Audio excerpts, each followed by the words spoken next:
So you see the title of the video. I've done some thinking since my last AT&T video, which you can watch up here. The one where I talk about the whole dividend cut, WarnerMedia spinoff thing. You know the news. And in this week's portfolio update, I want to talk about why I am not selling AT&T just yet. So here's my portfolio, and we're going to talk about my portfolio as a whole later. But I just want to show you for now that here's my position of AT&T. Now we're going to talk about this in a little bit, but as you can see, I mean, if you follow me since my last AT&T video, I haven't sold any of my shares of AT&T. So the first reason that I haven't sold AT&T yet is probably because I'm an idiot. So one thing I want to point out is that on this channel, on Stock Overflow, I am not so married to my stocks that I can't say bad things about them, or that I am not so glued to my stocks that I can't hear anything bad about them. This is not a channel where we do nothing but talk up stocks. If stocks screw up, like, we're going to talk shit about it. You best believe that. Now, I'm not going to go over everything that happened with AT&T this week. If you're watching this video, you probably already know. If not, you can watch my last video or just do a Google search for AT&T. I mean, you'll find out what happened in a second. Basically, the gist is that AT&T is cutting dividends and it's shedding its WarnerMedia assets and combining that with Discovery to form a whole new company. So, just like I said in my last video, like if you took the news from AT&T this week and you decided to sell out, like you want nothing to do with AT&T anymore, full respect, I have no argument whatsoever against that. And to be honest, I fully support that decision.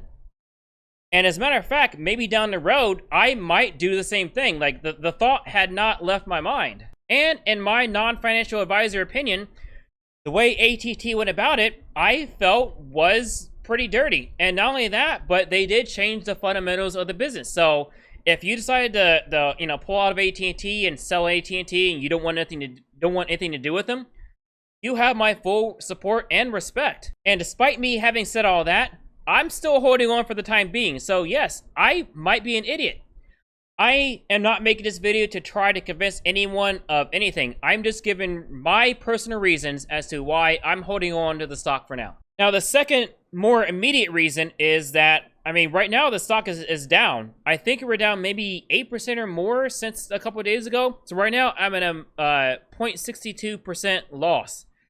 And I am not selling this company at a loss. I mean, it's not like this company is going out of business or anything like that. This company is still going to be around, maybe just sort of split, but this company is still going to be around, and I still think it's going to be financially strong. So for me to sell this company right now at a loss is just something I'm not going to do.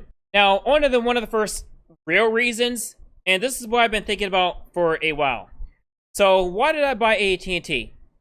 Well, I bought AT&T for the dividends, which, you know, they're slashing the dividends in roughly half, which does suck.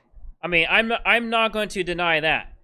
But I also bought AT&T for its growth in 5G, and I also bought AT&T for its WarnerMedia growth, because I have a lot of faith in WarnerMedia growing over the next several years. After the split happens, whenever the split happens, probably I think in 2022, I mean, AT&T is still going to have its 5G business, which I'm very bullish about.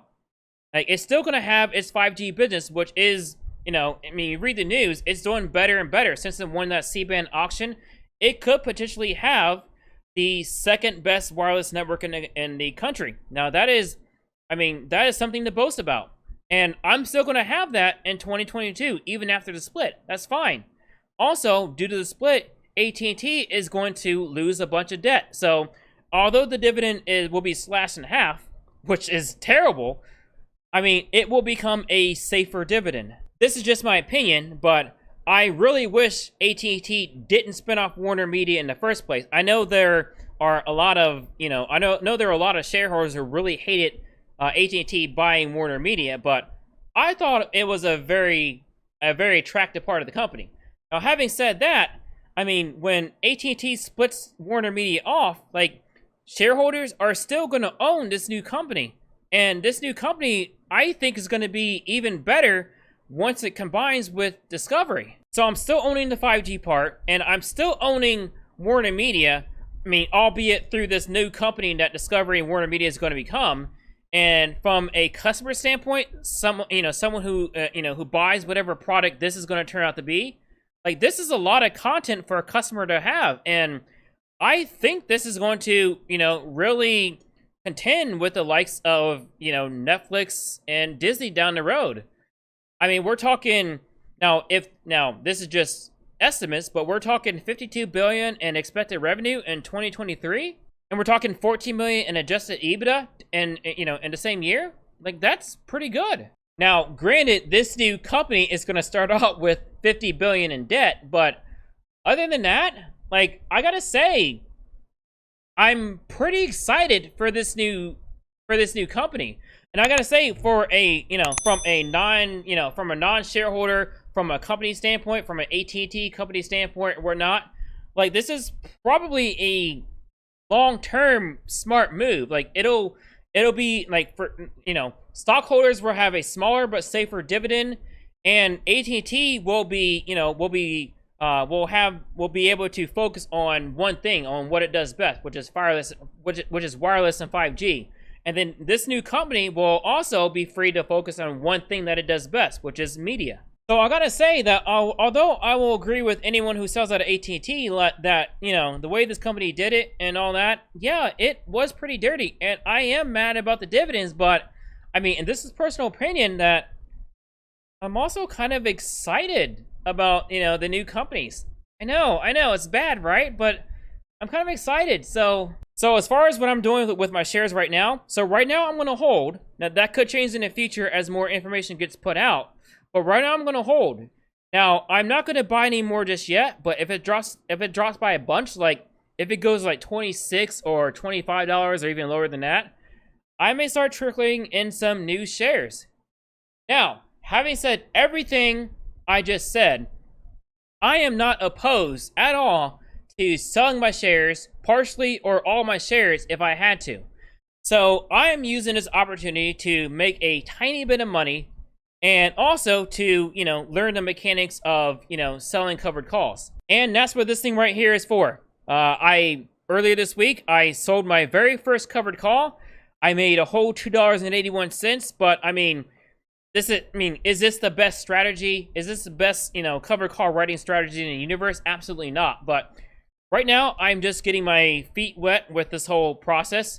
Now, I don't know if I'm going to do this every week or every other week or ever again, but I might use this opportunity to make a little money here and there with this stock. And if I end up getting assigned and I have to sell 100 of these shares, I still have 43 shares left over that I can hold on to. And if I want to buy more if the stock ever goes lower, I can.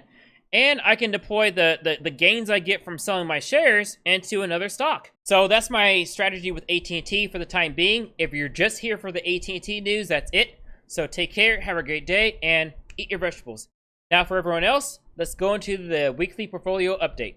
So for people who are new to my channel, I show my portfolio every single week, every single stock.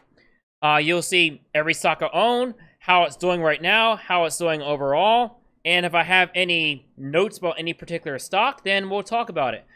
And as you can see right now, I am getting decimated by the day and by the week. If you checked out my previous portfolio updates, you will see that I was above 50 grand, but now I've dropped below it.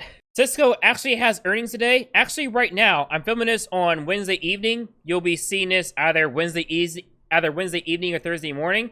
I haven't checked out the earnings yet, but judging by the after hours, it's not going well. Now, let me order my stocks by my total gains and loss. Right now, my biggest winners are Revolve, Tapestry, and Bank of America.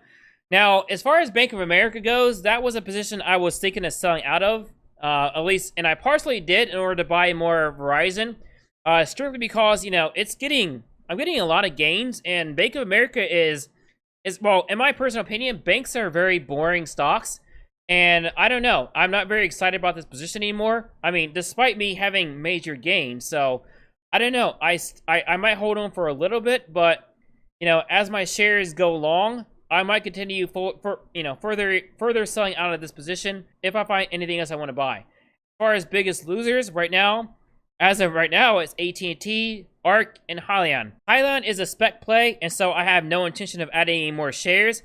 However, ARK, I've been adding shares regularly each week simply because it's a stock that I believe in. And as a total, my total portfolio value is $49,767.45.